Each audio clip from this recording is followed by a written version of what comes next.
Bless your family. It's your Las Vegas neighborhood historian, Minister Stretch Sanders, giving you some black history that's local and national.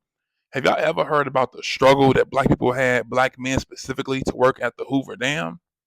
It was a struggle. It was actually one of the first civil rights cases that we ever had in Las Vegas. Okay, let's go back.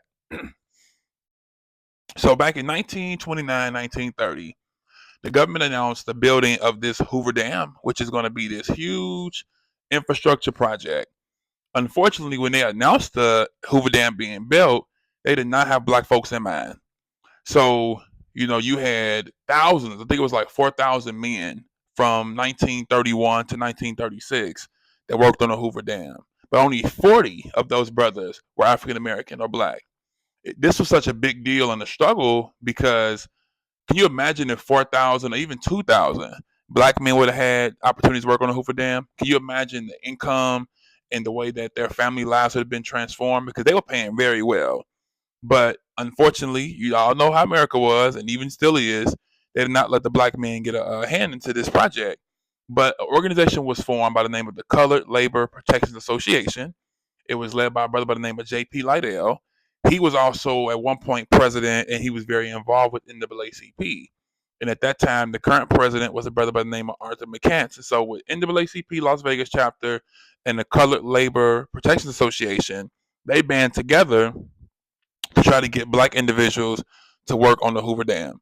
They were successful with organizing because one of the individuals that actually ended up getting hired was a member of the association, which a brother by the name of O.B.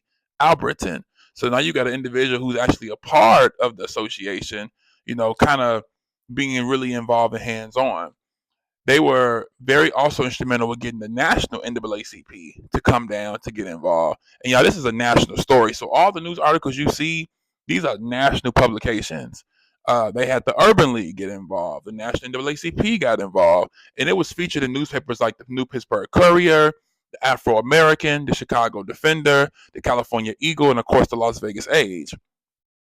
What was so dope about the California Eagle was they became the premier newspaper to actually endorse this effort and to try to get black individuals on the Hoover Dam.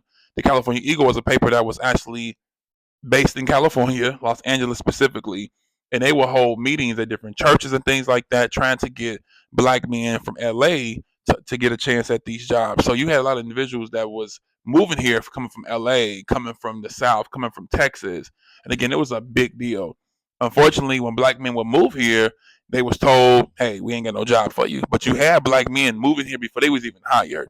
Then we start having progression in July 14th, 1932, where we had 14 brothers get hired. So it went from no brothers to one brother to four brothers to 10 brothers and then 14 brothers. And it was a slow build up. In addition to dealing with black men getting hired on the Hoover Dam, we have to deal with the fact they built this city, as you guys know, called Boulder City. So the Hoover Dam was originally called Boulder Dam, and they changed it after President Hoover and named it Hoover Dam. They built this town, which is in Nevada, called Boulder City.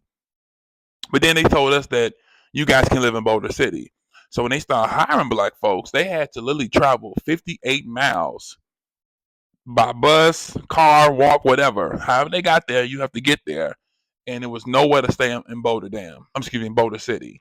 But the white individuals could stay in Boulder City. They could work and literally leave the dam and go to Boulder City, which is next door, and have a place to stay. This also made it difficult. In addition to them making it hard with living conditions, they also would do things like I heard and read they would urinate in the black workers' lunch pails. They would throw things at them while they were working on the project. They would call them names. They was constantly called nigga. And this is one individual by the name of William Richardson. He was one of the first individuals to be hired on the Hoover Dam. He was also very instrumental with the Color Labor Citizens Protection Association.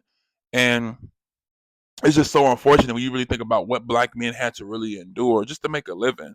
And again, these brothers were literally victims to years. This went on for years, y'all, of constant discrimination, constant bigotry they were facing. You had so many black men that would just quit.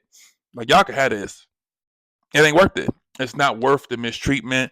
It's not worth being called names. It's not worth not having nowhere to stay. Again, the commute alone, you'd have lost me.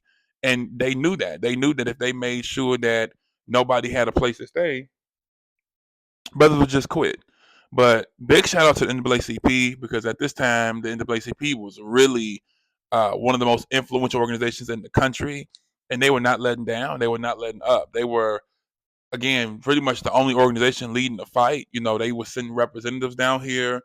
They were also really instrumental with getting our politicians involved. So the brother by the name of Oscar DePriest, he was a congressman out of Illinois. He was a powerhouse. You know, anything about black congressmen, you have to talk about brother Oscar DePriest. Well, anyway, they contacted brother DePriest, and it was him who contacted the national NAACP and other national organizations and said, hey, this is an issue in Nevada. We have to get black men on that job. It's no way in the world that, you know, you can have 4,000 people need jobs and y'all hiring only 30 to 40 blacks. And like I said, in the early days, it was less than that. It trickled. And then you hire these brothers and then put them through a Jim Crow type of treatment.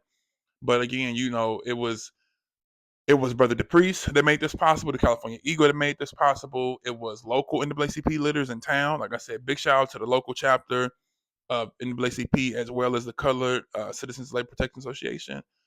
Them and the members that was rolling with them, they made sure that their black constituents will be represented. They protested.